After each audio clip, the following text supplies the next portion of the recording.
permitir haceros una idea de cómo podéis manipular una imagen o retocarla. Tenemos esta fotografía, fijaos que el fondo es esta fotografía, no se visualiza ninguna de las capas que tenemos. Por ejemplo, aquí tengo una capa que es la capa árbol, fijaos que si yo la muevo tiene un fondo transparente y lo que he hecho antes es ocultar esa farola, ¿vale? También tengo un grupo turista que está compuesta de dos capas, una capa de figuras y una capa de sombra. Fijaos que para darle mayor realismo le pongo una sombra. Tengo otro grupo que son textos, le he puesto aquí un texto welcome, como si fuera una especie de folleto, y este texto que tengo en el edificio. Si lo despliego, podéis comprobar lo que os he enseñado antes. Al bajar la opacidad, se baja la opacidad de todo el texto. Y si yo bajo simplemente el relleno de esta capa, lo que hace es que elimina el blanco del texto blanco, pero no toca los efectos especiales. Tengo otra capa en formato imagen, que es el texto que tengo aquí. Si os fijáis, se está fusionando esta capa con el fondo para dar un efecto de realismo, como si las columnas interactuaran con el color, y esto es debido a que está en el modo explosión. Podemos jugar con los modos de fusión, dedicaremos un capítulo entero a cómo se fusiona una capa con otra, y esto es cómo esta capa se fusiona con el resto. Por ejemplo, la puedo poner en modo multiplicar, la puedo poner en modo trama, etc. Tengo diversos modos para hacerlas que se fusionen unas con otras. La voy a dejar, por ejemplo, en exclusión, como tenía antes, que me mantiene estas barras. Y la ventaja es que no tengo que hacer ni selecciones, ni complejas máscaras de capa, etc.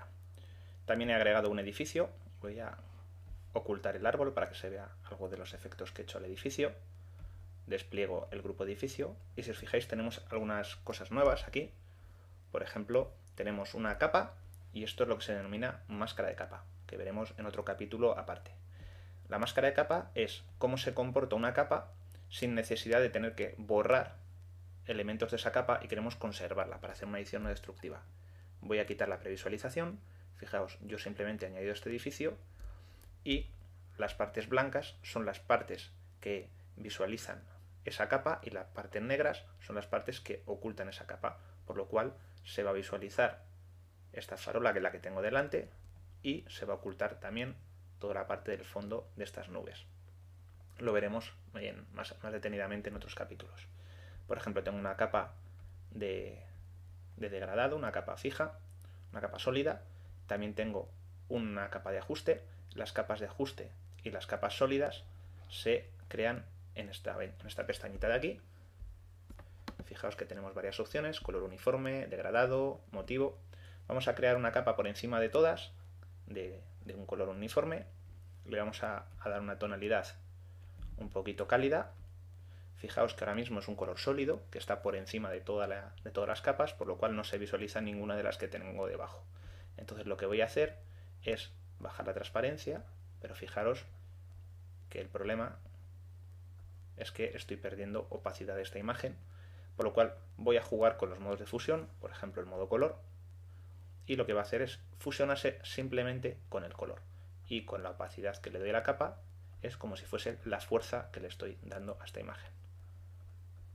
Simplemente con los modos de fusión, cómo se comporta esta capa con todas las que tiene en la parte de abajo.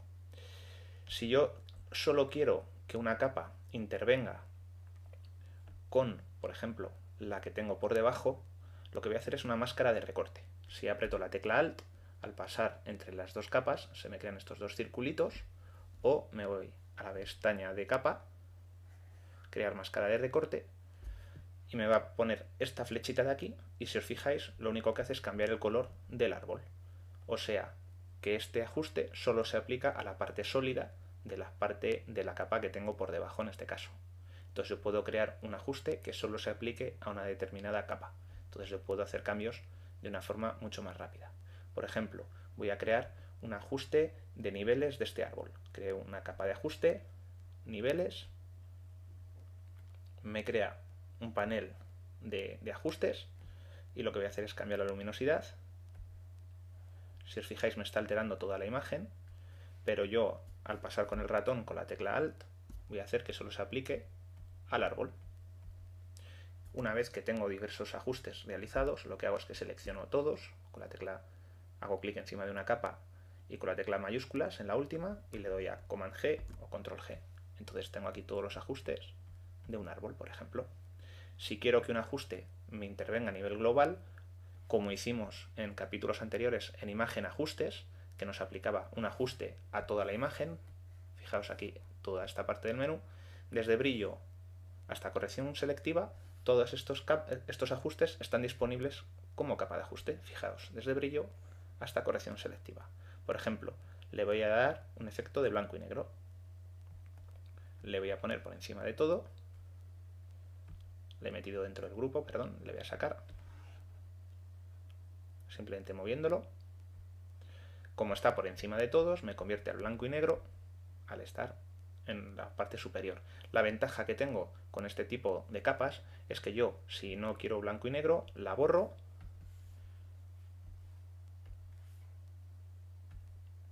y ya está. En cambio, yo cuando hacía la imagen, la capa de fondo, imagen, ajustes, blanco y negro, y aplicaba este ajuste, la única forma que tenía de deshacerlo era mediante la historia o con deshacer. Entonces yo puedo modificar los ajustes de una forma mucho más rápida y en el futuro conservando todas estas capas. Recordar, enlazar, estilos, máscaras de capa que veremos más adelante, capas de ajuste que veremos también una por una, para crear un grupo, crear una capa nueva, borrar una capa. Con los ojos se previsualiza o se oculta una capa. Al grabar esta imagen no tiene en cuenta los ojos, entonces simplemente las graba pero no se visualizan. Acordaos también de la opacidad, que nos baja, nos hace transparente una determinada capa, y relleno, que lo que nos hace es bajar la opacidad, pero sin bajar la opacidad de los estilos y no alterar los modos de fusión. Acordaos de los bloqueos, de píxel transparente, de pintura, de mover, bloqueo total. Este es un panel que vais a utilizar mucho, acostumbraos a utilizarle. Con estos ejemplos podéis jugar a mover las capas, a borrarlas, a crearlas. Veis todos los ajustes que he realizado. Las opciones en el menú de capas se despliegan aquí. Son casi todas las que hemos visto. Veremos más detenidamente en el de capas avanzado las que nos faltan. Y hasta aquí llega el capítulo de hoy de capas. Recordad que estos ficheros los podéis descargar desde la página web en javierherrero.es, en la sección de podcast Photoshop para niños malos. Muchas gracias.